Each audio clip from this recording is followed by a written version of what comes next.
नमस्कार आप सभी को और मेरी पूरी फैमिली को बहुत ढेर सारा प्यार। आज का जो वीडियो है, इस वीडियो का पहले तो मैं आपको टॉपिक बता दूं। टॉपिक ये है कि आज मैं आपसे अपनी लाइफ का सबसे बेस्ट और प्रीशियस मोमेंट शेयर करने वाली हूँ। मीन्स मैं आपको मेरी जो प्रेगनेंसी की जिसे बोलते हैं लास्ट मंजिल से बोलते हैं, वो कैसे मिली, कैसे मुझे मेरा बेबी मिला। कहने का मतलब ये है कि अपनी डिलीवरी जर्नी जो है वो मैं आपके साथ शेयर करने जा रही हूँ। और इस जर्नी में बहुत कुछ एक्सपीरियंसेस होते हैं और ये सारे एक्सपीरियंसेस ऑब्वियसली न्यू होते हैं, पहली बार होते हैं। जिसको मतलब ऑब्वियसली हर वुमेन को पहली बार होते हैं जब उनका फर्स्ट बेबी होता है। तो ये एक्सपीरियंसेस बहुत अलग होते हैं। लाइफ के हर एक्सपीरियंस से हटकर ये एक्सपीरियंस होता है और ये लाइफ में बहुत कुछ सिखा भी जाता है। इस जर्नी में बहुत सी ऐसी टिप्स एंड ट्रिक्स हैं जो मैं आप लोगों को बताऊंगी, जिससे अपनी जो जर्नी है उसको आप आसान कर ले जाओगे। और मेरी स्टोरी सुनोगे तो डेफिनेटली आप मोटिवेट होने वाले हो, क्योंकि मेरी स्टोरी में है कुछ ऐसा। मैंने इतनी जिसे कहते हैं बेहतरीन तरीके से इस अपनी जर्नी को एंजॉय किया है। लोगों के अंदर इतना मतलब सी सेक्शन को लेकर फेयर होता है, इतना जिसे बोलते हैं बहुत ज्यादा एक तरह से कह लीजिए परेशान होते हैं कि कैसे सी सेक्शन कराएंगे, बहुत मतलब दर्द होगा, बहुत पेन होगा। उसके बाद लोग कहते हैं कि बहुत ज्यादा संभालना पड़ता है खुद को, 6 महीने 1 साल तक हम कुछ नहीं कर सकते। ऐसा बहुत कुछ सुना होगा आप लोगों ने और मैंने भी सुना था। लेकिन मैंने अपने आप को इस तरीके से तैयार किया था इस जर्नी के लिए। इस वजह से मेरी जो पूरी जर्नी थी, ये पूरा डिलीवरी रूम से लेकर, जिसे आप लेबर रूम बोलते हो, वहां से लेकर ऑपरेशन थिएटर तक की जो जर्नी थी और उसके बाद की भी बहुत बेहतरीन रही है, बहुत खूबसूरत रही है। मेरी लाइफ का वो बेस्ट एक्सपीरियंस बन गया है। अगर आप इसको अच्छे से टैकल करो तो मेरी तरह आपकी भी लाइफ का ये बेस्ट एक्सपीरियंस बन जाएगा। लेकिन अगर आप डरोगे और अपने आप को अच्छे से समझा कर नहीं रखोगे तो डेफिनेटली बहुत सारे लोगों की तरह ये बुरा एक्सपीरियंस भी बन जाएगा। बहुत सारी प्रॉब्लम्स होंगी, क्योंकि इसमें डेफिनेटली बहुत सारी डिफिकल्टीज तो आती ही हैं, लेकिन उसको आपको अच्छे से टैकल करना होता है, अच्छे से समझना होता है, अपनी माइंड को इस तरह से प्रिपेयर करना होता है, तो सारी चीजें जो है बिल्कुल स्मूथली हो जाती हैं। मैं पहले ही बता दूं, ये वीडियो होने वाला है बड़ा। मुझे लगता है कम से कम 30 to 45 मिनट्स का होगा ही, क्योंकि मुझे बताने के लिए बहुत कुछ है। मैं बहुत कुछ आप लोगों से शेयर करना चाहती हूँ।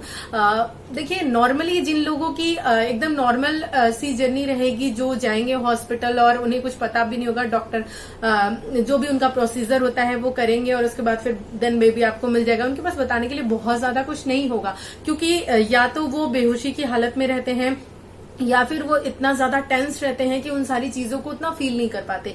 लेकिन मैं एक सेकंड अपनी डिलीवरी का जी हूं, मुझे बहुत अच्छे एक्सपीरियंस है, इसलिए मेरे पास बताने के लिए बहुत ढेर सारी चीजें हैं।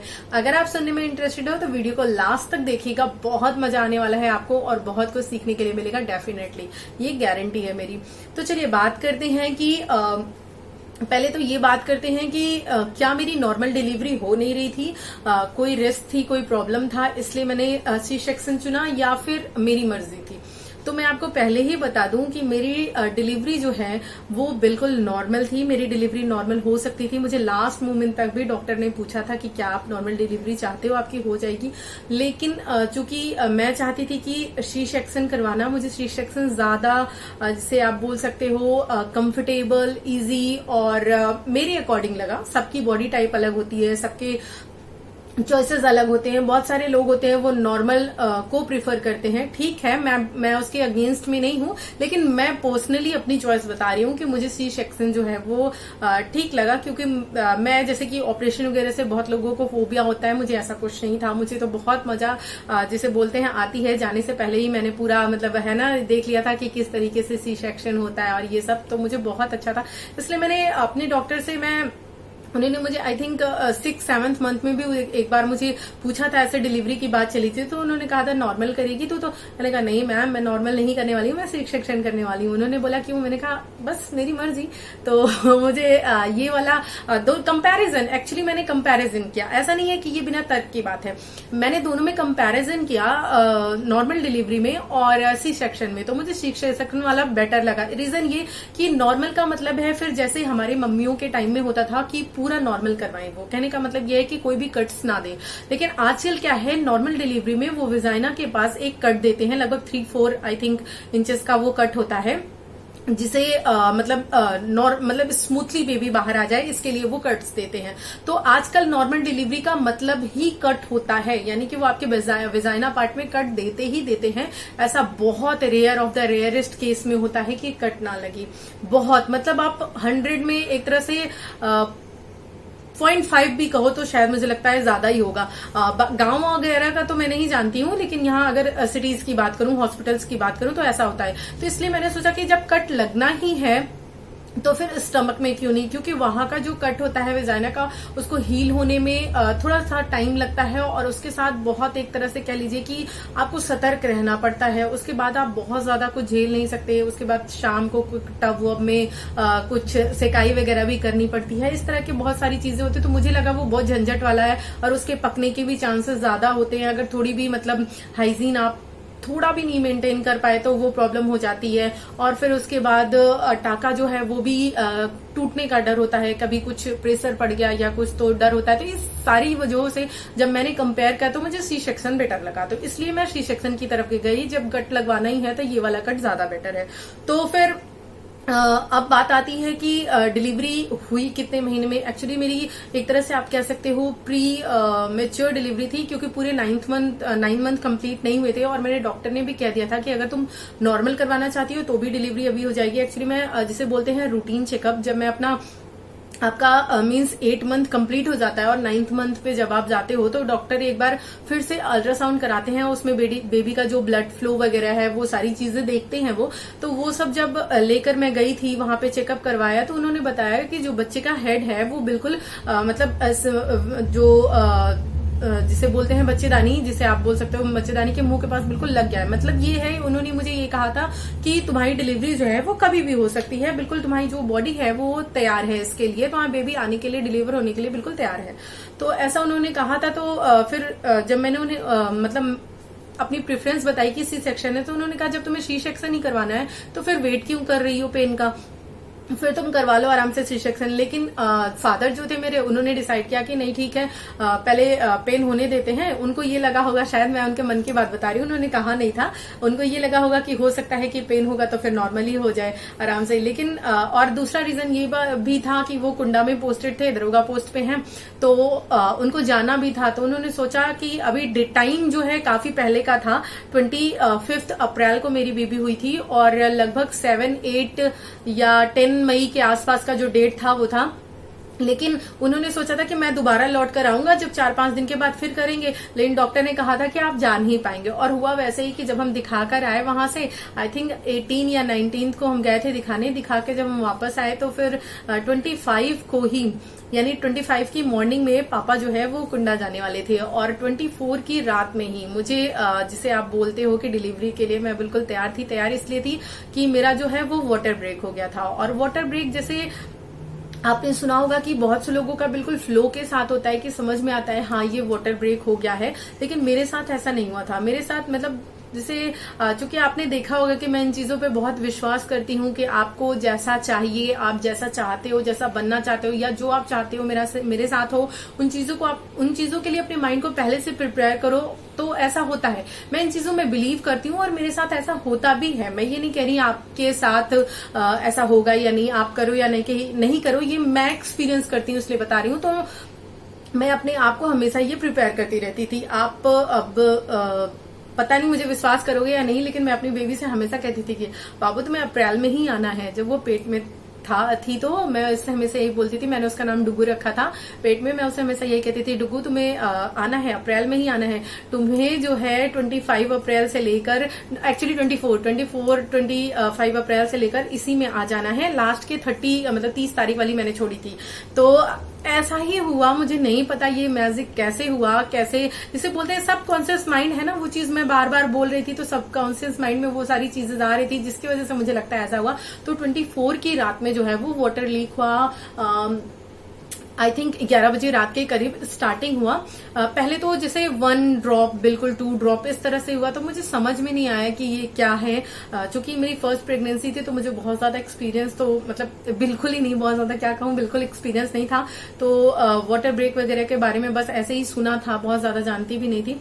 तो मुझे समझ में नहीं आया क्या है। तो पहले मैंने 1 घंटे वेट किया, 11 बजे से 12 बजे तक मैंने वेट किया। तो थोड़ी सी उसकी फ्रीक्वेंसी जो है मतलब धीरे धीरे बढ़ने लगी। पहले मतलब 1 ड्रॉप 2 ड्रॉप से धीरे धीरे ऐसे करके 3 ड्रॉप 4 ड्रॉप ऐसे होने लगी। तो फिर मुझे थोड़ी सी मतलब शंका हुई, मुझे लगा कि क्या ये वही है। मैंने अपने हस्बैंड से डिस्कस किया, उन्होंने कहा थोड़ा सा वेट करो, देखते हैं, बहुत जल्दी मत करो। मैंने कहा ठीक है। मैंने वेट किया 1 घंटे तक। उसके बाद 12 बजे तक मुझे थोड़ी थोड़ी श्योर, मतलब लगभग 70% तक मैं श्योर थी कि ये वाटर ब्रेक ही है। फिर मैंने मम्मी को फोन किया अपने रात में 12 बजे, और मैंने कहा कि मम्मी ऐसी ऐसी बात है, ऐसा हो रहा है, तो हमें डॉक्टर के पास चलना चाहिए। तो फिर पापा ने मतलब कहा कि उससे बोलो कि थोड़ा सा वेट करे, थोड़ा सा वेट करें, हम लोग सुबह तक चलेंगे। ऐसा किया मैंने थोड़ा वेट किया, मैं लेटी। और ऐसा होता था कि जब मैं लेटती थी तो थोड़ा सा मतलब कम होती थी फ्रीक्वेंसी, और जब मैं बैठती थी तो फ्रीक्वेंसी बढ़ जाती थी।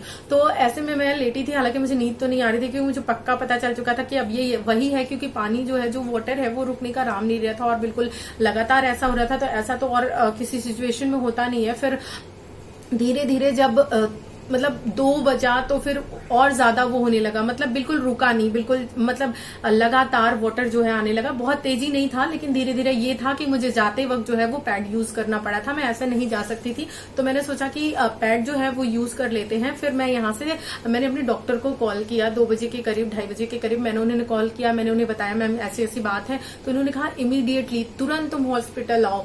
तो मैंने पापा को फोन करके बताया, मैंने कहा कि पापा ऐसी ऐसी बात है, उन्होंने कहा है कि तुरंत आने के लिए। तो फिर हम लोग तैयार हुए। बैग वैग तो मैं आपको बताऊं, लिटरली मैंने बहुत पहले पैक कर लिया था। मैं अपनी प्रेगनेंसी को लेकर बहुत एक्साइटेड थी। मेरी जर्नी बहुत वंडरफुल रही है सच्चे में। मैंने अपनी बेबी से, अपने जब वो मेरे पेट में थी, मैंने इतनी ज्यादा उससे बातें की हैं, इतना उसको फील किया है। इस वजह से वो बहुत ज्यादा अंडरस्टैंडिंग है, मेरी फीलिंग्स को बहुत बहुत बहुत, जिसे बोलते हैं, बहुत तगड़े से पकड़ती है। वो बहुत ज्यादा अटैच है मुझसे वो। तो ये सब हुआ। फिर हम लोग, बैग तो मेरा पैक ही था, फटाफट हमने बैग उठाया और हम गए हॉस्पिटल। वहां पर जब गए तो डॉक्टर मतलब थी नहीं, उन्होंने कहा था तुम जल्दी से आओ, मैं भी पहुंचती हूँ। तो वहां पे जब मैं गई तो शायद वो नर्सेस को फोन करके बता दी थी कि प्रोसीजर जो है वो अपना स्टार्ट करो, कैसे क्या करना है। तो जाते ही वो मुझे लेबर रूम में लेके गई। अब यहाँ से फाइनली जर्नी स्टार्ट होती है। थोड़ा सा मैंने आपको बैकग्राउंड दिया है, अगर आपको नहीं मतलब ये बैकग्राउंड सुनना था तो आप थोड़ा सा इसको स्किप करके डायरेक्टली यहाँ से सुन सकते हो। तो फिर जब मैं गई तो वो मुझे लेबर रूम में लेके गई। जो नर्स थी उसने कुछ चेकअप्स किए, जैसे कि पहले उसने ये पूछा कि आपको नॉर्मल चाहिए या सिजेरियन चाहिए। तो वो तो मैंने बता ही दिया कि मुझे सिजेरियन चाहिए। उसके बाद फिर भी वो चेक करते हैं। फिर वो जो होता है 2 फिंगर टेस्ट होता है, वो आपके वेजाइना में 2 फिंगर इंसर्ट करके मतलब वो चेक करते हैं कि जो ओपनिंग है बच्चेदानी की वो कितनी हुई है। ठीक, ये एक्चुअली 10 सेंटीमीटर्स तक होनी चाहिए। अगर 10 सेंटीमीटर्स तक हो गई है तो समझ लीजिए कि अब आपका बेबी तुरंत डिलीवर होने वाला है। और ये स्टार्टिंग 2 सेंटीमीटर से होती है, धीरे धीरे करके 2, फिर 3, फिर 4, फिर 5, 6 ऐसे बढ़ते बढ़ते 10 तक होती है। तो वो पहले चेक करते हैं जाते ही। हाँ, ये थोड़ा सा पेनफुल होता है एक्चुअली थोड़ा नहीं कहूंगी, पेनफुल होता है।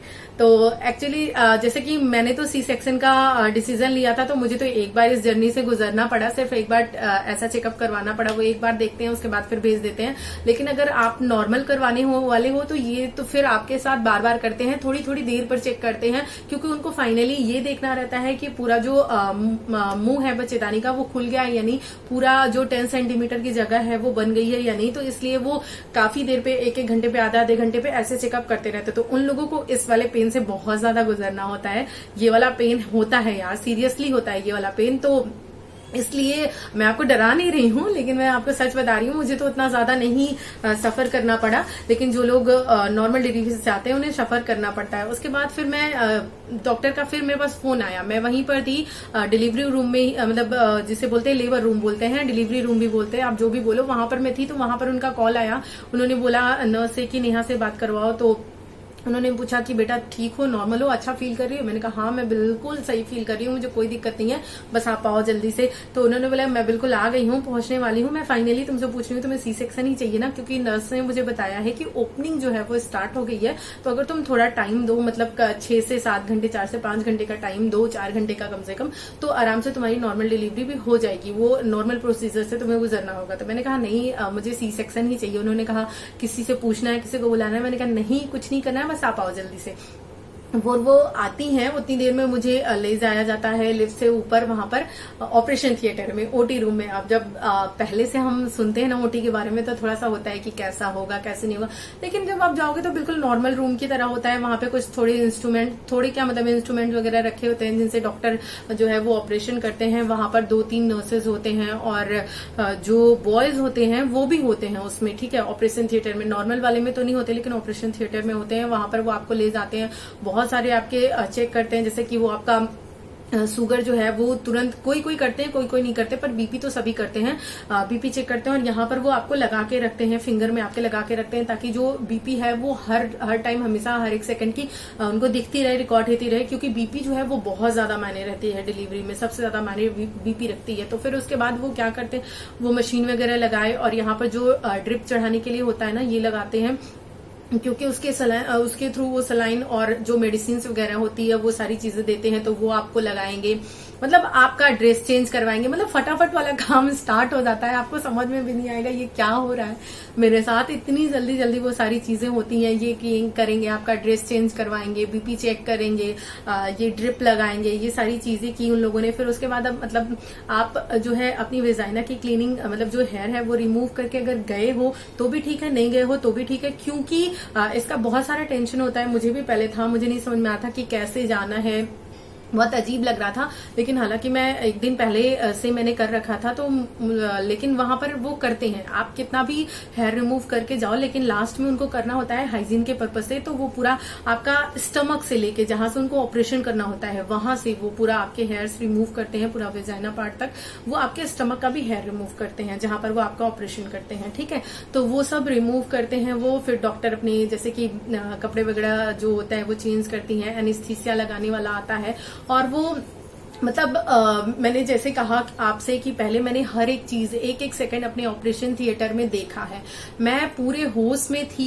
बस ये था कि मेरी बॉडी में जो हो रहा है मुझे सब कुछ पता चल रहा है, लेकिन पेन नहीं पता चल रहा था, क्योंकि ऑब्वियसली एनेस्थीसिया लगा हुआ था तो पेन नहीं पता चल रहा था। बाकी सब कुछ एक्सपीरियंस किया है मैंने, बहुत वंडरफुल जर्नी थी। तो फिर एनेस्थीसिया लगाते वो कैसे हैं, आप अगर मतलब आप लेटे ही रहते हो, ऑब्वियसली जब आपका ये सब होता रहता है तो वो क्या करते हैं, आपको उठाते हैं और आपका ये जो हेड है ना, इसको आपके नी से बिल्कुल बेंड कर देते हैं, ऐसे मिला देते हैं बिल्कुल, दोनों को, हेड और नी को बिल्कुल मिला देते हैं, ताकि जो आपकी ये स्पाइनल कॉर्ड है ये बिल्कुल उभर कर आ सके। तो ऐसे में फिर उसके बाद वो एनेस्थीसिया का इंजेक्शन लगाते हैं। अब एक क्वेश्चन यहाँ पर और आता है कि एनेस्थीसिया का जो इंजेक्शन है वो पेनफुल होता है या नहीं। बहुत से लोग ऐसे हैं जो बोलते हैं बहुत ज्यादा पेनफुल होता है, बहुत से लोग बोलते हैं नहीं होता है। तो मैं तो नहीं वाले में हूँ, क्योंकि मुझे लिटरली पता भी नहीं चला था, जितना मतलब इंजेक्शन लगने में पेन होता है ना उससे भी कम पेन हुआ था। इतने अच्छे वो डॉक्टर थे, इतना अच्छे तरीके से उन्होंने एनेस्थीसिया का इंजेक्शन दिया था। उन्होंने इंजेक्शन जैसे ही इंसर्ट किया तुरंत मुझे फील हुआ कि मेरा सबसे पहले लेफ्ट वाला जो लेग था, मतलब लेफ्ट थाइज और पूरा ये कमर वाला पोर्शन, ये पूरा एकदम से सुन्न होने लगा। मुझे ऐसा लगा था जैसे कुछ जा रहा हो, बिल्कुल ऐसा फील हो रहा था। उसके बाद धीरे धीरे मेरे पूरी नीचे की चीज मुझे पता ही नहीं लग रहा, ऐसा लग रहा है जैसे पूरा पेट के नीचे पूरा जो है वो किसी ने पूरी बॉडी को ही मेरे काट दिया है। मुझे कुछ भी वहां पे फील नहीं हो रहा था। फिर उन्होंने मुझसे पूछा, वो जिसे बोलते हैं ना पिंच विंच करते हैं या कुछ ऐसे रखे रहते हैं, उससे पिंच करते हुए पूछते हैं कुछ फील हो रहा है, कुछ नहीं फील हो। जब आप बोलोगे नहीं मुझे कुछ पेन फील नहीं हो रहा है, फिर वो स्टार्ट करते हैं। इससे पहले स्टार्ट नहीं करते। कुछ डॉक्टर होते हैं स्टार्ट कर देते हैं, तो उसमें पेशेंट को जो है वो पेन फील होता है, बहुत प्रॉब्लम होती है। मेरी फ्रेंड के साथ एक ऐसा हुआ भी था, लेकिन मेरे डॉक्टर्स बहुत अच्छे थे। तो फिर उन्होंने मतलब जब देख लिया कि मुझे पेन नहीं हो रहा है, पूरा एनेस्थीसिया असर कर गया है, तो फिर उसके बाद मतलब वो इंजेक्शन लगाने के बाद तुरंत आपको स्ट्रेट करते हैं, मतलब विद इन सेकंड, मतलब सेकंड का भी देर नहीं होता, तुरंत आपको स्ट्रेट कर देते हैं, स्ट्रेट ऐसे लिटा देते हैं। और उसके बाद फिर स्टार्ट होता है ऑपरेशन। एक्चुअली ना ऑपरेशन करने में ज्यादा टाइम नहीं लगता, मतलब बेबी को निकालने में ज्यादा समय नहीं लगता, बल्कि उसका 2 गुना 3 गुना टाइम जो होता है वो लगता है जो होता है स्टिचेस लगाने में, उसमें बहुत ज्यादा टाइम लगता है। वो सब वो करते हैं, क्लीनिंग करते हैं, ड्रेस चेंज करते हैं, आपकी ड्रिप, फिर उसके बाद आपको कैथेड्रल लगा देते हैं, क्योंकि आपको वॉशरूम के लिए खुद तो जाना नहीं होता, तो वो कैथेड्रल वगैरह लगा देते हैं। आपकी ब्रीदिंग चेक करते हैं, बच्चे की ब्रीदिंग चेक करते हैं, ठीक से हो रही है या नहीं हो रही है। ये सारी चीजें करने के बाद वो स्टार्ट करते हैं ऑपरेशन। अब जब वो ऑपरेशन स्टार्ट किए तो पहले तो वो एक मतलब आपके पेट के पास ऐसे ग्रीन कलर का एक लगा देंगे ताकि आप वो सारी चीजें देख ना पाओ, ठीक है। और वो आपके हेड के नीचे पहले तो पिलो रखेंगे स्टार्टिंग में बिल्कुल, लेकिन फिर वो पिलो हटा देते हैं, क्योंकि वो पिलो इसलिए नहीं रखते कि अगर वो पिलो रखेंगे आपके स्पाइनल कॉर्ड में इंजेक्शन लगी है तो आपको बाद में हेड पेन बहुत ज्यादा होता है, तो इसलिए वो क्या करते हैं उसको हटा देते हैं और आंखों पे पट्टी रख देते हैं। तो मैंने अपने डॉक्टर से जो है वो कहा था कि मैम प्लीज मुझे देखना है, आप पट्टी हटा दो। उन्होंने कहा नहीं बेटा बीपी फ्लक्चुएट होने लगेगी। मैंने कहा नहीं कुछ नहीं होगी, मैं मेंटली बिल्कुल प्रिपेयर होकर आई हूँ, आपको लग नहीं रहा है मेरी जर्नी से मैं बिल्कुल घबराई नहीं, कुछ नहीं। बोले हाँ वो मैं देख रही हूँ, हटा दो थोड़ा सा। तो उन्होंने कहा कि मतलब ये वाला लगाया था उन्होंने, फिर मैंने अपनी पट्टी को थोड़ा सा ऐसे सरका लिया था और मैं पूरी चीजें देख रही थी कि किस तरह से वो कर रहे थे। मतलब वो एक्चुअली एक इंस्ट्रूमेंट था, मतलब वो कट करने के बाद जो अंदर की लेयर्स होती हैं उनको ना जिससे जलाने टाइप का कट करते हैं, मतलब स्मेल आ रही थी जैसे कोई चमड़ी वगैरह जली तो स्मेल आती है ना, बिल्कुल वैसी ही स्मेल आ रही थी वहां पर उस समय। उससे काटते हैं, एक जो आता है काटने के लिए वो नॉर्मल ब्लेड वाले ब्लेड या जो नाइफ होती है उससे पहला वाला लेयर काटते हैं, उसके बाद उसी से काटते हैं, ठीक है। इलेक्ट्रिक होता है वो, तो उसमें स्मेल आती है, सारी चीजें मैं फील कर रही थी। उसके बाद जब आपकी लास्ट लेयर यानी कि थर्ड लेयर जो कटती है उसके बाद समझ लीजिए कि असली फाइट स्टार्ट होती है। असली फाइट मीन्स उसके पहले आपको अपने पेट में कुछ भी फील नहीं हो रहा होता है, मतलब दर्द वगैरह कुछ नहीं हो रहा होता है, बस आपको ये लगता है कि हाँ हो रहा है कुछ। लेकिन उस समय क्या कर जब बेबी को बाहर निकालना होता है ना, तो ऐसा लग रहा होता है जैसे कि बिल्कुल ऐसे ऐसे कोई खींच रहा है और स्टमक बिल्कुल मतलब इस तरीके से पकड़ के खींचते हैं ना, वो पेट को इस तरीके से पेट को पकड़ के खींचते हैं। बिल्कुल डरने की बात नहीं है, उसमें दर्द वगैरह कुछ भी नहीं होता, बस ये आपको थोड़ा सा लगेगा जैसे जैसे ये वाला हिल टाइप कह रहे हैं, ऐसा होता है, थोड़ा सा फील होता है। जो लोग हैं, नहीं तो बाकी लोग तो बिल्कुल जिसे बोलते हैं एकदम उनको कुछ समझ में ही नहीं आता, बिल्कुल सुन्न हो जाते हैं। काफी लोग तो आंख वाँख बंद कर लेते हैं, ये सब होता है। मैं एक्चुअली वो सारी चीजें फील करना चाह रही थी, इसलिए मुझे फील हो रही थी, मैं हर एक चीज देखना चाह रही थी, महसूस करना चाह रही थी। तो फिर वो ऐसा लग रहा था। थोड़ा सा आप शेकिंग मूवमेंट में थोड़ी सी आपकी लोअर बॉडी आ जाती है, तो वो क्या करते हैं बेबी को निकालते हैं। और उन्होंने ऐसे बेबी को निकाला था, मैंने देखा था बिल्कुल जब वो मेरे पेट में से ऐसे होता है ना, ऐसे ऐसे हाथ डाल के निकाली थी। ऐसे जो मेरे बेबी का मतलब स्टमक वाला पार्ट था वो नीचे उनके हथेली पे था और उसकी जो बैक थी वो ऊपर थी। ऐसे उन्होंने निकाला, वो पूरी बिल्कुल खून वो सब जो होता है वो लगा हुआ था। और के रोना स्टार्ट किया, मतलब लिटरली यार, मतलब सच में मतलब सबसे बेस्ट मोमेंट था वो, जब मैंने उसकी पहली आवाज सुनी थी रोने की। मैं कभी भूल नहीं सकती उसको, इतना अच्छा एक्सपीरियंस था वो। जब उसकी आवाज मेरे कानों में जाती है ऐसा लगता है क्या ही मिल गया। और फिर उसके बाद मैंने उनसे बोला कि मैम मुझे दिखा दीजिए, तो वो बोली रुको थोड़ा सा क्लीन कर लेते हैं तब दिखाते हैं। फिर उसके बाद मैंने पूछा कि क्या हुआ है, बेटा हुआ कि बेटी, जब उन्होंने बताया कि नेहा बेटी हुई है, मतलब मैं इतनी खुश हो गई। आपको पता है पूरे 9 महीने तक मैं भगवान से बस यही प्रे करती रही, भगवान प्लीज प्लीज प्लीज मुझे पहला बच्चा बेटी ही चाहिए, मुझे किसी कीमत पे बेटा मत देना। मैं ऐसा नहीं कर रही हूँ वैसे वो है, लेकिन मेरा एक थोड़ा सा सॉफ्ट कॉर्नर है लड़कियों के प्रति। तो बल्कि सब लोग सुनते थे, बहुत से लोगों को अजीब भी लगता था कि सभी तो लड़के बोलते हैं, इसको लड़की चाहिए। मैंने कहा हाँ मुझे लड़की चाहिए। जब मैंने सुना उन्होंने मुझे बताया कि नेहा तुम्हें लड़की हुई है, मैं बहुत खुश हो गई, मेरे आंखों से आंसू आने लगे, मैं रोने भी लगी वहां पर खुशी के मारे इतना। और जैसे मैं यहाँ पे लेटी हूँ ना, तो मेरे बगल में चेक कर रहे थे और जो भी होता है सब कुछ वो कर रहे थे, तो मैं बिल्कुल इधर देखने लगी। अभी तक मेरा फेस इधर था, मैं देख रही थी पूरा मेरी बॉडी में क्या हो रहा है, महसूस कर रही थी। उसके बाद क्या हुआ, मैं इधर देखने लगी। जब मेरी बेबी आई मुझे लगा भगवान क्या कर रही है मेरी बेबी के साथ, पूरा मैं वहां देखने लगी वो लोग किस तरीके से क्लीन कर रहे थे। फिर कुछ इतना बड़ा गोला सा था, उसमें हल्का सा पाइप लगा था, उससे पूरा उसका नेक वगैरह सब क्लीन किया, सब कुछ किया। उसके बाद फिर उसको साफ करके मेरे पास लेके आए, मैं उससे बातें करने लगी जैसे कि मैं अपने पेट में जब वो थी तो बिल्कुल बातें करती थी। और मेरी और उसकी बातें सुनकर और उसका मतलब रिएक्शन फेस का देख के, उसके स्माइल देखकर मेरी डॉक्टर ने कहा नेहा ये तो तुम्हें अभी से रिप्लाई दे रही है। मैंने कहा हाँ ये बॉन्डिंग है हमारी, हम बातें किया करते थे इसलिए। उन्होंने मतलब वो चीज उन्होंने भी फील की थी। ऐसा नहीं है कि सिर्फ मैं आप लोगों से बोल रही हूँ, मेरी डॉक्टर ने भी ये चीज फील की थी। जब नर्स लेके आई थी मेरे पास उसको दिखाने के लिए, लेके आते हैं वो आपके पास, थोड़ा सा मैं उसको छुई हुई, मैंने पूछा और डग्गू आ गए, मम्मा जिस डेट पे बोली थी उसी डेट पे आप आ गए। चलो बहुत अच्छा हुआ, जाके मिल लो बाहर। नाना नानी डैडू सब वेट कर रहे हैं आपका, बहुत अच्छे से, बहुत प्यारे, बहुत सुंदर हो आप। ऐसे मैंने उससे बातें किया, mama love you so much darling, इस तरह से मैंने बोला। मतलब वो स्माइल करने लगी और उसके बाद मैंने उसको अपनी फिंगर दिया। जनरली बच्चे first day second day starting में होल्डिंग कैपेसिटी उनकी नहीं होती, वो धीरे धीरे आती है, लेकिन उसने तुरंत मेरी फिंगर को ऐसे पकड़ लिया। ये सब देख के मतलब डॉक्टर भी बोली अरे ये तो तुम्हें अभी से रिएक्शन दे रही है बिल्कुल पेट से ही। तो मैंने कहा हाँ, मैं एक्चुअली पहले से उससे बातें करती थी। उन्होंने कहा हाँ तभी ये कनेक्शन है, ये साइकोलॉजी है और ये वर्क करती है, लोगों को करना चाहिए, ठीक है। ऐसे बॉन्डिंग बहुत अच्छी होती है मदर और चाइल्ड की। तो उसके बाद फिर वो बेबी को लेकर बाहर आ गए, मम्मी को दे दिए। वो सुबह 5:15 बजे हुई थी, मतलब 5 बजे मैं रूम में इंटर की और 5:05 पे या 7 मिनट तक मेरा वो सब चला था, जो क्या बोलते हैं क्लीनिंग, एनेस्थीसिया, बीपी का ये जो मशीन लगता है और ये ड्रेप कैथेड्रल, ये सब 7-8 मिनट में हुआ था। मुश्किल से 7-8 मिनट में ऑपरेशन हो गया, फटाक से ऑपरेशन किया उन्होंने। उसके बाद बेबी को बाहर निकाला। अब मेन प्रोसेस स्टार्ट होने वाला था, यानी कि इसके बाद का जो प्रोसेस था वो लंबा प्रोसेस होता है। स्टार्टिंग फेज में जो होता है, मतलब जो आपका ऑपरेशन वाला फेज होता है, वो तो बहुत नॉर्मल होता है, वो तो फटाक से हो जाता है। उसके बाद मुझे पूरे आधे घंटे लगे थे, मतलब आधे घंटे से ज्यादा लगे थे। मैं 5:45 बजे तक मेरा ये सब लगभग हुआ था, 6 जिसे बोलते हैं 40-40 तक, 5:40 तक हुआ था, हाँ सही सॉरी 5:15 तक बेबी मेरी हो गई थी। उसके बाद जो है फिर वो उसको सिलना वगैरह स्टार्ट करते हैं, क्लीनिंग करते हैं, सिलते हैं, मतलब स्टिचेस लगाते हैं, ये सब करते हैं वो। तो पूरा स्टिच लगाते ये सब करते जो है मुझे जो लगभग मुझे लगता है 5:45 का टाइम हो गया था, हाँ 5:45 का टाइम हो गया था। उसके बाद फिर मुझे जो है वहां से एक बार फिर से जो है बीपी वगैरह वो सब तो लगी ही रहती है, ब्रीदिंग वगैरह अच्छे से देखते हैं। फिर वो पूछती हैं कि कोई प्रॉब्लम तो नहीं है। देखिए स्टार्टिंग में तो वो आपसे उतनी ज्यादा बात नहीं करती हैं, लेकिन जब वो आपको स्टिचेस दे रही होती हैं तो वो कोशिश करती हैं कि वो आपसे ज्यादा से ज्यादा बातें करें। वो कुछ ना कुछ आपसे बोलती रहती है, कभी नर्स बोलती है, कभी डॉक्टर बोलती है। वो ऐसा इसलिए करते हैं क्योंकि ये जो पीरियड होता है ना, बच्चे को निकालने के बाद का जो पीरियड होता है, उस पीरियड में आप सो ना जाओ, इसलिए क्योंकि सोना जो है वो ठीक नहीं होता है। तो इसलिए जो है वो थोड़ा बहुत आपसे बात करते रहते हैं ताकि आप जगते रहो। तो मैं तो बिल्कुल अवेयर थी। हालांकि मुझे थोड़ी सी ये है कि मतलब नशा टाइप का होने लगा था, लग रहा था कि आंखें मेरी बिल्कुल बंद हुई जा रही हैं, बहुत प्रेशर पड़ रहा है, लेकिन फिर भी मैंने कहा नहीं, मुझे देखना है, हर एक चीज देखना है, हर एक मूवमेंट देखना है।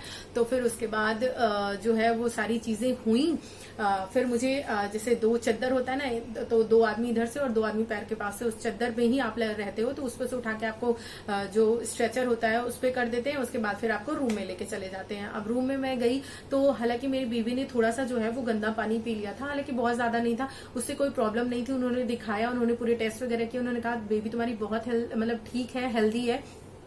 3 kg के अराउंड उसका वेट था, क्योंकि वो प्री मेच्योर भी तो हुई थी, 8.5 महीने पे ही हो गई थी, पूरा उसने टाइम भी नहीं लिया था। तो इस हिसाब से वेट जो है उसका लगभग ठीक था, उन्होंने कहा, और सारी चीजें बिल्कुल नॉर्मल थी। लेकिन वो डॉक्टर जो है वो थोड़ी सी, एक तरह से आप बोलो फैमिली डॉक्टर भी आप कह सकते हो, मतलब वो बहुत परिचित थी, बीएचयू की है, वो एमडी डॉक्टर है।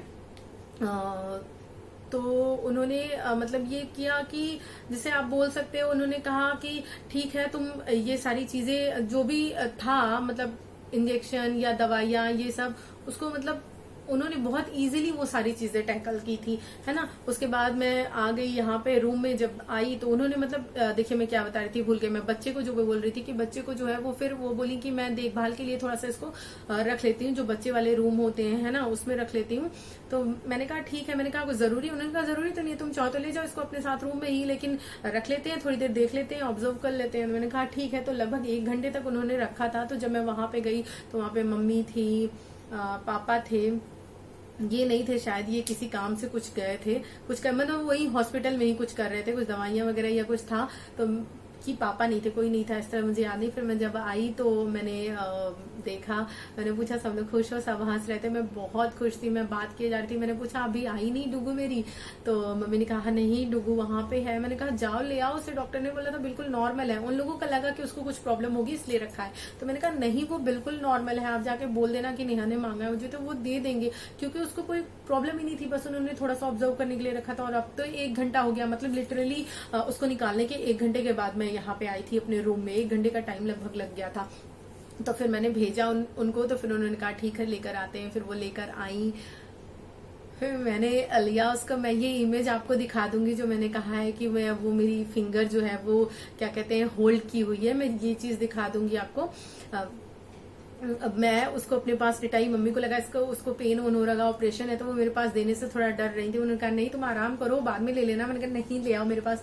मैं उसको अपने बगल में लिटाई, उससे बातें कर रही थी, तो बस वही अपनी क्यूट सा स्माइल दे रही थी और मेरी फिंगर को होल्ड की थी। ये रिकॉर्डिंग भी मैंने की है, ये वाला वीडियो भी मेरे पास है, मैं उससे बात कर रही थी। और ऑपरेशन के बाद जब आई थी ना, तो मेरी जो वॉइस है वो भारी हो गई थी, मतलब मुझे ऐसे कोई बोला तो नहीं, लेकिन जब वो वीडियो में कभी क्लिप आप बोलोगे तो डालूंगी, जो वो वाला फेस था जब पहली बार मैं अपनी बेबी से, एक्चुअली पहली बार तो ओटी में भी बात किया था, जब रूम में पहली बार उससे बात किया था, तो आवाज ऑपरेशन के बाद जो है मेरी थोड़ी मोटी हो गई थी, थोड़ी अजीब सी, जैसे बोलते नहीं है भारी भारी सी आवाज, वैसी आवाज आ रही थी। मैंने उसमें बात की और थोड़ी सी स्वेलिंग भी आपकी बॉडी में आ जाती है, हल्की सी बॉडी स्वेल हो जाती है ऑपरेशन के बाद, लेकिन उसके लिए कोई दवा की जरूरत नहीं होती, वो 2-3 घंटे के बाद अपने आप फिर से नॉर्मल हो जाती है। तो डॉक्टर आए, नर्सेज आई, सब चेक वेक किया, सब नॉर्मल था 1 घंटे तक सब कुछ। फिर उन्होंने मुझे बोला कि 1 घंटे तक था, मैं उसके साथ खेली वेली जो भी था, मतलब बात किया।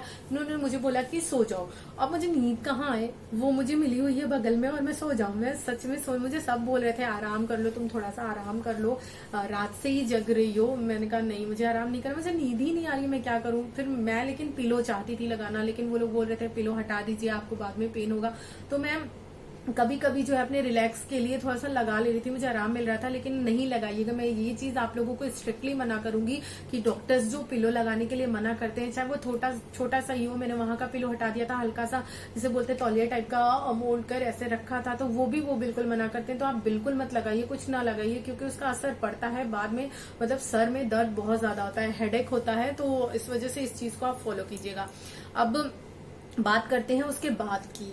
लिटरली मुझे उसके बाद दर्द हुआ, मतलब सच में बहुत ज्यादा दर्द हुआ। दर्द क्यों हुआ कि जब एनेस्थीसिया का असर खत्म होता है धीरे धीरे, तो आपको पेन फील होता है, सभी को पेन फील होता है, किसी को कम होता है, किसी को ज्यादा होता है।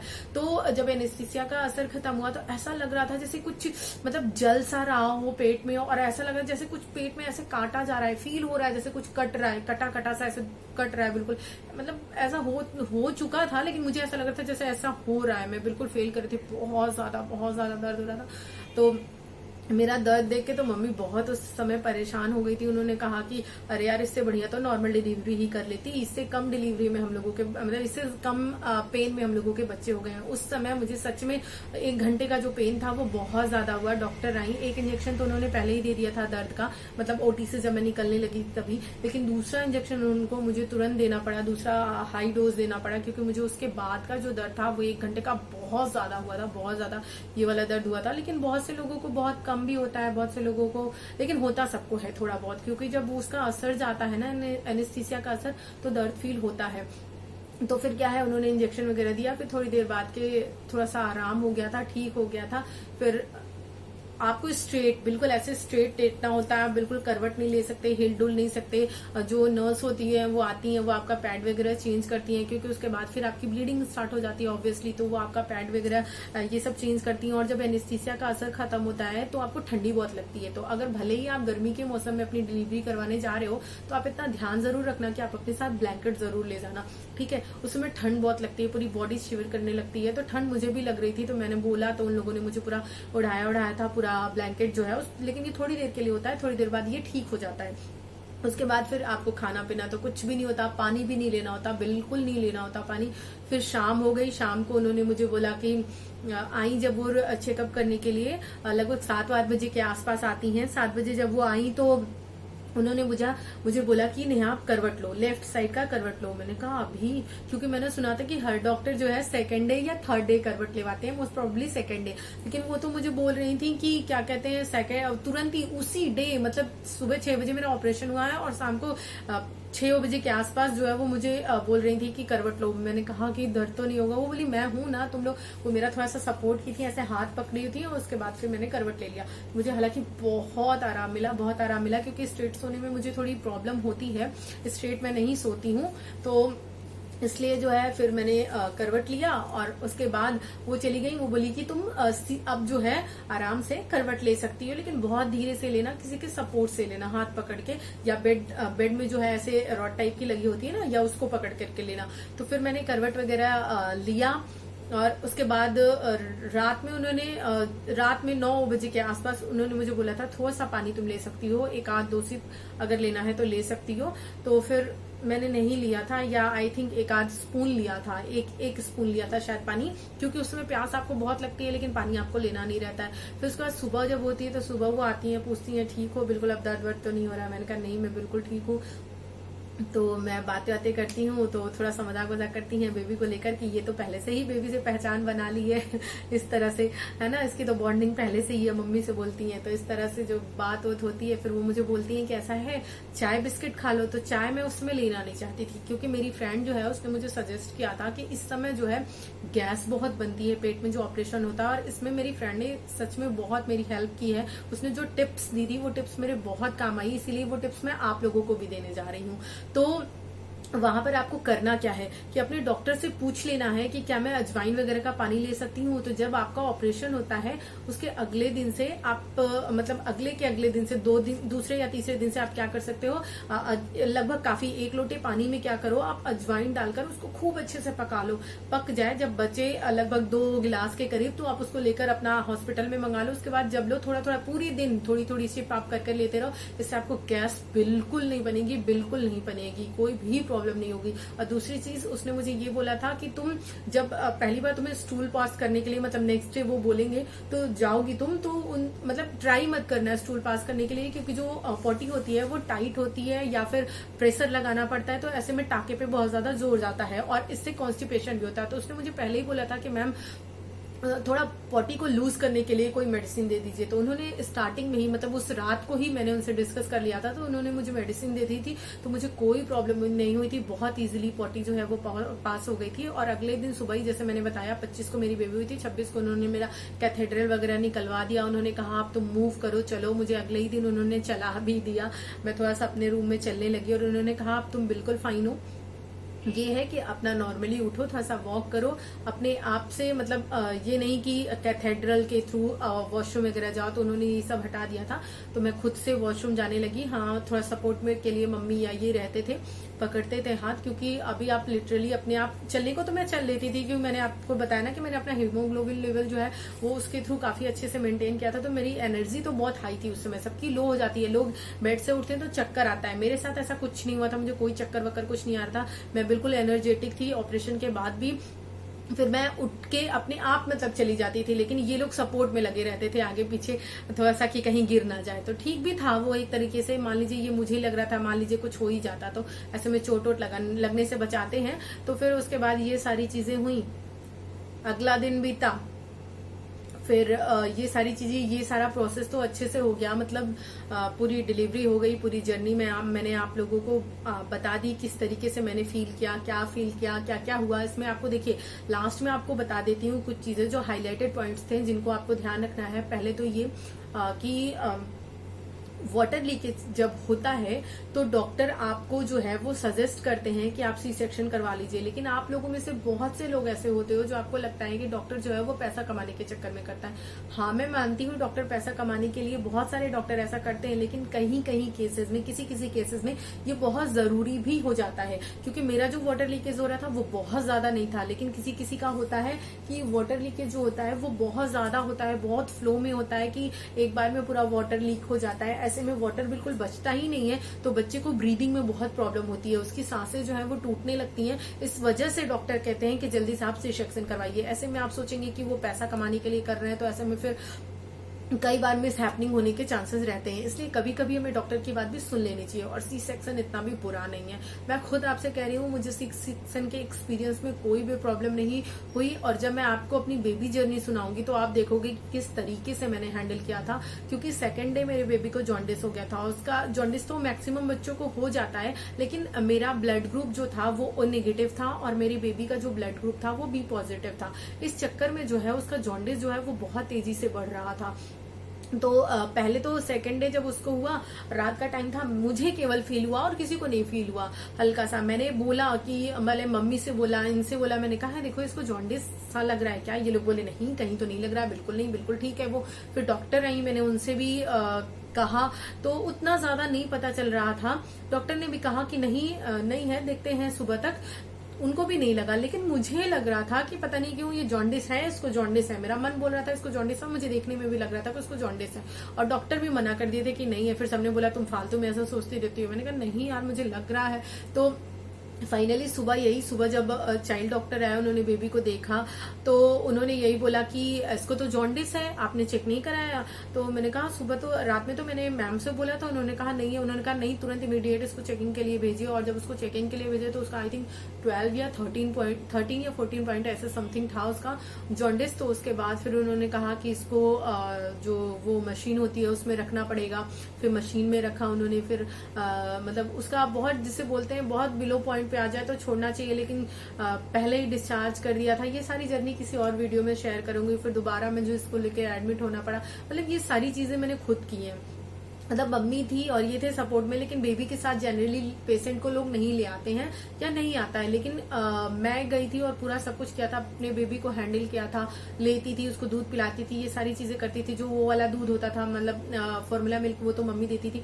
और फॉर्मूला मिल्क इसलिए स्टार्ट किया था उन्होंने क्योंकि स्टार्टिंग में ऑपरेशन वाले पेशेंट्स में, सिजेरियन वाले जो सी सेक्शन वाले पेशेंट्स होते हैं, उनको जो मिल्क है वो तुरंत नहीं आता है। जिस दिन मैं जाने वाली थी, मतलब 1 ड्रॉप सा मुझे लगा जैसे ब्रेस्ट मिल्क की तरह कुछ व्हाइट आया, लेकिन मुझे लगा होगा कुछ, मैंने ध्यान नहीं दिया। फिर उसके बाद जब मेरी डिलीवरी हुई तो जैसे जितना अच्छा मिल्क होना चाहिए उतना ज्यादा नहीं हो रहा था मिल्क। उन्होंने कहा, बेबी को मुंह में लगा, मुझे लगा पेट नहीं भरेगा, तो उन्होंने कहा ठीक है आप फॉर्मूला मिल्क दो, लेकिन जो आप मतलब वो येलो वाला मिल्क होता है ना, उसको आपको देना है, चाहे आपकी सी सेक्शन डिलीवरी हो चाहे नॉर्मल डिलीवरी हो। जैसा कि आपने एड वगैरह में भी देखा होगा कि उसको दीजिए, तो उसको वो मतलब शक नहीं कर पा रही थी उस समय। उसको तो बिल्कुल, जैसे बोलते हैं बहुत सारे बच्चों को शक करना नहीं आता, तो उसको भी नहीं आ रहा था। तो मैंने क्या किया था, अपने हाथ से जो है वो निकाल कर उसको दिया था ब्रेस्ट मिल्क को। मतलब स्पून में निकाला था मैंने, वो जो येलो वाला पार्ट होता है येलो, वो मैंने उसको पिलाया था। फिर कटोरी में निकाल के दिया था तो मम्मी ने पिलाया था। मतलब वो जो इम्पोर्टेंट वाला मिल्क होता है वो मैंने छोड़ा नहीं था, वो दिया था। फिर धीरे धीरे करके जो है वो अपना मतलब वो भी मिल्क लेती थी और मेरा भी लेने लगी थी। लेकिन मुझे बहुत ज्यादा प्रॉब्लम हो गई थी इस चीज में, ब्रेस्ट में मुझे बहुत कट्स और बहुत पेन, बहुत ज्यादा प्रॉब्लम होती थी। तो ये सारे एक्सपीरियंस में मतलब क्या प्रॉब्लम हुई, कैसे डील किया, ये सब किसी और वीडियो में बात करेंगे। लेकिन फिलहाल ये जर्नी मैंने बताई, आप लोगों को कैसी लगी बताइएगा जरूर। हाईलाइटेड पॉइंट बिल्कुल ध्यान रखिएगा कि बिल्कुल घबराना नहीं है, ये बहुत वंडरफुल जर्नी है। इस मदरहुड को आपको एक्सपीरियंस करना है, अपने आप को प्रिपेयर करना है, कैसे कैसे क्या क्या बोलना है ये मैं आपको किसी वीडियो में बता दूंगी। मतलब ये आपको प्रिपेयर करना है कि वो मेरे लाइफ का सबसे बेस्ट मोमेंट है, और उस बेस्ट मोमेंट में मैं घबराई रहूंगी, उसको फील नहीं करूंगी। इतना मैजिकल मोमेंट, मैं माँ बनूंगी, पहली बार अपने बच्चे को देखूंगी, नर्वस रहूंगी, तो कैसे मैं वो चीजें एंजॉय कर पाऊंगी, है ना। गुस्से में आप कभी खुश हो सकते हो, नहीं हो सकते ना, तो सेम वही चीज है। तो आपको बिल्कुल अपने आप को उस तरह से अपनी प्रिपरेशन करनी है पहले से। तो पहली बात तो आपको पूरे 9 मंथ जब आप कंसीव करने की सोच रहे हो और ट्राई करते हो, उसके बाद से आपको अपने बेबी से बात करने लग जाना है। आप कोई नाम रखो, और ऐसा कॉमन नाम रखो जो लड़की के लिए और लड़के के लिए दोनों ही हो, चाहे वो लड़की हो चाहे लड़का, चल जाए। इस टाइप का नाम मैंने इसीलिए डुगू रखा था। तो इस तरह से आराम से आप उससे कनेक्ट करो, बातें करो, देखिएगा इसका असर दिखता है। वो बेबी आपसे बहुत जल्दी अटैच होता है, बहुत कनेक्टेड होता है, आपकी फीलिंग्स को बहुत अच्छे से समझता है। अभी भी मैं जब आंखें बंद करके मेरी बेबी सो रही होती है, तो जैसे मैं उससे उस समय बात करती थी, अभी भी बात करती तो ऐसे करती है ना, उसका ऐसे ये चीज हो जाता है, या पैर थोड़ा सा ऐसे हिल जाता है, वो अभी भी होता है। अब मुझे नहीं पता आप विश्वास करोगे या नहीं, तो ये सब करना, आप अपने आप को बहुत पॉजिटिव रखना, और सी सेक्शन से घबराने की बिल्कुल जरूरत नहीं है। मैं नहीं कह रही आप करवाओ ही करवाओ मेरी तरह चूज करके, लेकिन अगर आप नॉर्मल डिलीवरी करवाने चाह रहे हो और अगर कोई प्रॉब्लम, कोई मतलब कुछ कॉम्प्लेक्सिटी आ जा रही है, डॉक्टर आपको सजेस्ट कर रहे हैं, तो बहुत ज्यादा रिजिड भी मत हो जाओ कि नहीं मुझे डर लगता है मैं तो करूंगी नहीं, बहुत डिप्रेशन में हो जाओ, बहुत बीपी लो हो जाए, ये सब नहीं करना है, ठीक। क्योंकि इसका असर आपके बच्चे पर भी जाता है और आप पे आपकी बॉडी पे भी जाता है, फिर हीलिंग में प्रॉब्लम होती है। तो इस वजह से ये सब आपको नहीं करना है, अपने आप को बहुत अच्छे से प्रिपेयर करके रखना है, सारी जर्नी बहुत अच्छी जाएगी। और दूसरी चीज जो मैंने आपको बताई थी, अजवाइन का पानी आपको लेना ही लेना है। और कब तक लेना है, मैं लगभग 2 महीने तक ली थी, 1 से 1.5-2 महीने तक ली थी। मुझे कोई गैस की बिल्कुल प्रॉब्लम हुई ही नहीं, चाहे मैं कुछ भी खाऊं। मेरे डॉक्टर ने कहा था तुम कुछ भी खाओ, कोई प्रॉब्लम नहीं है। सब कुछ खाने के लिए उन्होंने मुझे बोल दिया था। मैं सब कुछ खाने वाने मतलब धीरे धीरे करके लेने लगी थी और मुझे कोई गैस की प्रॉब्लम नहीं है। तीसरी चीज मैंने आपको जो बताई कि आप अपने डॉक्टर से बोल सकते हो कि मुझे जो पॉटी लूज करने की दवा दे दीजिए, तो वो उसी टाइम आपको दे देंगे। तो फर्स्ट टाइम ऑपरेशन के बाद जब आप पॉटी करोगे तो आपको कोई प्रॉब्लम नहीं होगी, जोर नहीं लगाना पड़ेगा, आपके टाके पे असर नहीं जाएगा। ये दोनों चीज मुझे मेरी फ्रेंड ने बताई थी और अनुश्री उसका नाम है। मैं इस वीडियो के माध्यम से उसको बहुत बहुत थैंक यू बोलती हूँ। मुझे नहीं पता वो वीडियो देखेगी भी या कभी उसके पास तक ये वीडियो पहुंचेगा या नहीं पहुंचेगा, लेकिन थैंक यू कि तुमने मुझे बहुत बड़ी प्रॉब्लम से बचा लिया, क्योंकि सी सेक्शन में ये गैस वाली प्रॉब्लम बहुत ज्यादा होती है। बहुत सारे लोगों से सुना, लेकिन ये जर्नी मेरी बहुत स्मूथली निकल गई, मुझे कोई प्रॉब्लम नहीं हुई इन चीजों को लेकर के। सब कुछ बहुत अच्छा रहा और बस यही आप लोगों को टिप्स दूंगी कि आप लोग भी पॉजिटिव रहिए। पॉजिटिविटी बहुत ज्यादा जरूरी है। अपने बच्चे से कनेक्ट होकर रहिए। मेरा तो कनेक्शन इतना तगड़ा था कि मैंने जिस दिन बोला था मेरी बेबी उसी डेट को आ गई। मुझे इतना इतना विश्वास नहीं था, इतना मैं जो भी ये सब मैंने पढ़ा है, देखा है, कुछ ऐसे प्रोग्राम्स है जो आते हैं जिसमें बताता है कि ये सब असर होता है, मैं भी करती थी, लेकिन मुझे इतना नहीं पता था कि इतना मैजिकल इफेक्ट हो जाएगा कि एकदम उसी डेट पे वाटर लीक होगा और ऐसे ऐसी भूमिका सब कुछ प्लानिंग होती जाएगी, बनती जाएगी। इवन मैं तो आपको बताऊं, मैं जाने से पहले ये भी देख के गई थी कि मेरा बच्चा मूर में होगा या नहीं होगा। मैं सब कुछ नेट पे चेक करके गई थी जाने से पहले। जब जाने लगी थी कि किस मुहूर्त में हो रहा है, क्या हो रहा है, मैं डॉक्टर से पूछ लूंगी, बता लूंगी। इस तरह आधे घंटे, 1 घंटे या 15 मिनट पॉसिबल होगा तो लेट या पहले करवा लूंगी। ये सब चेक करके गई थी। बहुत बहुत अच्छा एक्सपीरियंस था मेरा ये। आप लोगों से यही कहूंगी, पॉजिटिव बने रहिएगा और अगर कोई प्रॉब्लम, कोई क्वेश्चन मन में हो तो वो क्वेश्चन कीजिएगा, मैं आपको बताऊंगी। कोशिश क्या है सब कुछ बताने का, कुछ छूट गया हो तो आप पूछिएगा, मैं जरूर बता दूंगी। बस यही कहूंगी, लड़के लड़की में कोई भेद मत कीजिए, जो भी हो जाए सब सही है। और लड़की हो जाए तो वाह वाह क्या बात है मेरी तरह। मैं तो बहुत खुश हूँ, क्योंकि मुझे एक तरह से ये भी डर था कि पहला बेबी, जैसे लोगों को ये होता है कि पहला बेबी लड़का हो जाए तो दूसरे में टेंशन नहीं है, लड़की हो तो लड़का। लेकिन मेरे साथ क्या था कि पहली बात तो 2 बात है। अगर पहली लड़की हो गई तो मैं एक चाइल्ड भी रख सकती हूँ, लेकिन लड़का हो जाए तो मुझे दूसरा करना ही था कि शायद लड़की हो जाए, क्योंकि मुझे लड़की चाहिए थी अपनी लाइफ में, मुझे बेटी चाहिए ही थी। तो इसलिए मैं चाहती थी कि मेरी पहली बेटी ही हो जाए, फिर मुझे टेंशन नहीं होगी। दूसरी क्या होती है, दूसरी बेटी हो गई तो भी बेस्ट है, बेटा हो गया तो भी बेस्ट है, और नहीं किया एक ही चाइल्ड रखा तो भी बेस्ट है, क्योंकि मुझे बेटी चाहिए तो मुझे बेटी मिल गई। तो ये सब था। अभी तो उसके नाना ने उसका नाम पीहू रखा है। कभी मिलाऊंगी आप लोगों से उसका। अभी भी मैं उसको कभी कभी क्या अक्सर जब मेरा मन होता है मैं उसको डुगू बुला लेती हूँ, लेकिन पापा ने कहा डुगू डुगू क्यों बुला रही हो, सब सोचेंगे लड़का चाहिए था, लड़का नहीं हो, तो इसलिए डुगू रखी। इसी है, बहुत अंडरस्टैंडिंग है, बहुत समझती है मुझसे। मेरा उसके साथ बॉन्डिंग बहुत स्ट्रांग है, ये चीज तो मैंने फील किया है। तो चलिए मिलते हैं किसी अगले वीडियो में, तब तक के लिए bye bye and take care. Video अच्छा लगे तो प्लीज बहुत सारे फ्रेंड्स को शेयर कर दीजिएगा, ताकि जो सबके मन में एक सी सेक्शन का फोबिया है वो ना रहे। हाँ ठीक है, आप कोशिश करो नॉर्मल डिलीवरी के लिए, मैं मना कर नहीं रही हूँ, लेकिन कट्स वहां भी लगते हैं। वो वाले कट्स मुझे तो लगता है ज्यादा प्रॉब्लमेटिक होते हैं। ये वाले तो ठीक होते हैं, नॉर्मली हील हो जाते हैं, कोई इतना इसमें बहुत प्रॉब्लम नहीं होती है अगर आप थोड़ी हाइजीन रखो, ध्यान रखो इन सारी चीजों का। तो लेकिन अगर डॉक्टर आपके बोले कि हाँ कॉम्प्लिकेशन है तो कर लेना चाहिए, ठीक है। इतना भी ज्यादा कोई इश्यू नहीं बनाना चाहिए इस चीज को। ये मेरा पॉइंट ऑफ व्यू है, आपका पॉइंट ऑफ व्यू डिफरेंट हो सकता है, मैं उसको टोटली एग्री करती हूँ। मिलेंगे किसी अगले वीडियो में, तब तक के लिए bye bye and take care. कैसा लगा वीडियो बताइएगा जरूर।